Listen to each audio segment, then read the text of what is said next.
अब चाहिँ हाम्रो यहाँनिर चाहिँ अलिकति चाहिँ कच्चा रोड छ हो साथीहरू, कच्ची रोड भनौँ न, पिच छैन यहाँनिर। अलिकति तल पुगेपछि रोड पुग्छ पिच रोड। यहाँ अलिकति चाहिँ हाम्रो पिच भएको छैन। गाउँघर यस्तो छ है, यस्तो। स्कुल गएको नानीलाई तलसम्म छोड्नु। मकैहरू कस्तो हरियाली भएर छ, मजाको मकैहरू साथीहरू।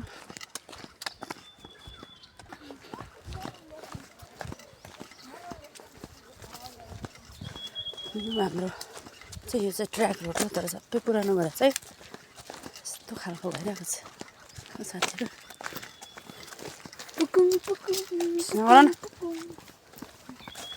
मेरो छोरा चाहिँ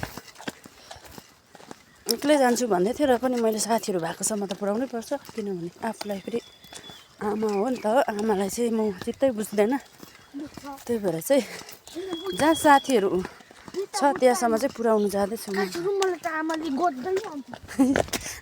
मकैहरू यस्तो भइरहेको छ। अब चाहिँ माटो लाउने बेला हुँदैछ, दोहोऱ्याउने बेला। ऊ माथि चाहिँ पाइन फरेस्ट भन्छ, यहाँनिर चाहिँ टावरहरू छ हो साथीहरू।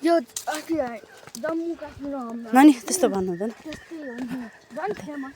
सिरिसको रुखको मेरो गाउँघरहरू यस्तो छ, देखाइरहेको छ तपाईँहरूलाई, हेर्न सक्नुहुन्छ। पाइन फरेस्ट, यहाँ माथि पाइन फरेस्ट भन्छ। टुरिस्टहरू प्रायः जस्तो पुरा घुम्नु आउँछ क्या यहाँ माथि चाहिँ। र अहिले चाहिँ अलिकति राम्रो देखाउन सकेको छु नि, किनभने म हतारमा छु। मेरो नानीको स्कुल ढिलो हुन्छ भनेर चाहिँ एकदमै हतारमा छु, त्यही भएर मैले राम्रो देखाउन सकिनँ। कुनै दिन देखाउने छु साथीहरू तपाईँहरूलाई। एकदम मजाले फुलिरहेको छ। यो प्याजी फुल भन्छ, फेरि प्याज फुल भन्छ।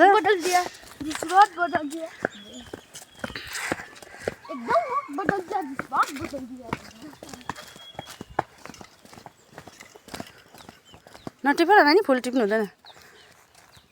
पहिला उयो के भन्छ, नटिप्नु हेर कोपिला चुरेर पाप लाग्दछ भन्ने सुनेको छैन? नेपाली बुकमा छ। अन्त गाउँघरहरू यस्तो छ, गाउँघरहरू यस्तो छ है साथीहरू। अनि अब धुम्म भइरहेको छ, आज चाहिँ पानी आउला जस्तो भइरहेको छ। कुहिरो चाहिँ आइरहेको छ यतातिर धुमधुम। उयो परतिर पनि होमस्टेहरू नै बन्दैछ। यस्तो छ हाम्रो गाउँघर। अझै यता तलतिर पुरै छ।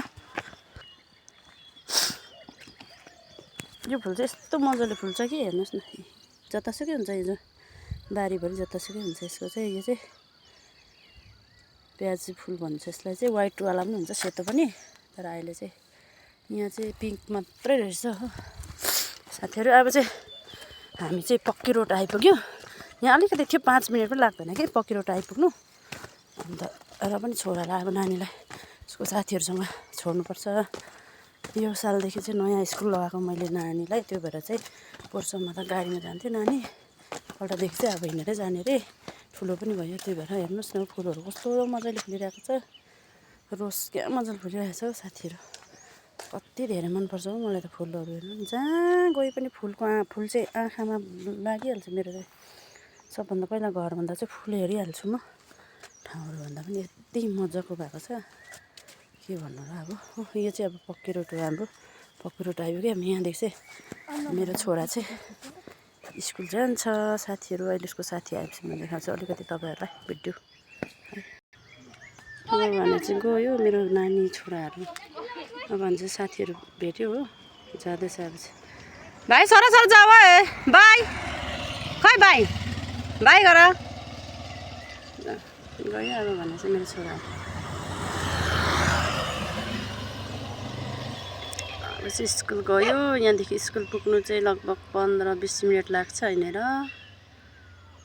अन्त साथीहरू यस्तै छ यहाँको। कुकुरहरू के साह्रो। ओइ ला मारे टोकेर नबाज। ओइ विकी, आफ्नै घरको दुईवटा आफै आफै बाँच्छ त हौ। यो चाहिँ गाउँघरहरू यस्तो छ। अब यता चाहिँ यताबाट चाहिँ सिलगढी पनि पुग्न सकिन्छ साथीहरू। सिलगढी, निम्बु, यहाँ बरबोट, कफेर सबै यताबाट जान्छ। अन्त यताबाट पनि जान्छ सिलगढी चाहिँ साथीहरू। मैले हिजो माथिबाट अस्ति मैले जङ्गल देखाएको थिएँ नि, अहिले चाहिँ यति नजिक भएको छ है। माथि डाँडा टपबाट हाम्रो चाहिँ जङ्गल चाहिँ टाढो देखेको थियो साथीहरू। ल आजलाई चाहिँ यति नै मेरो भिडियो। बाई सबैजना साथीहरूलाई।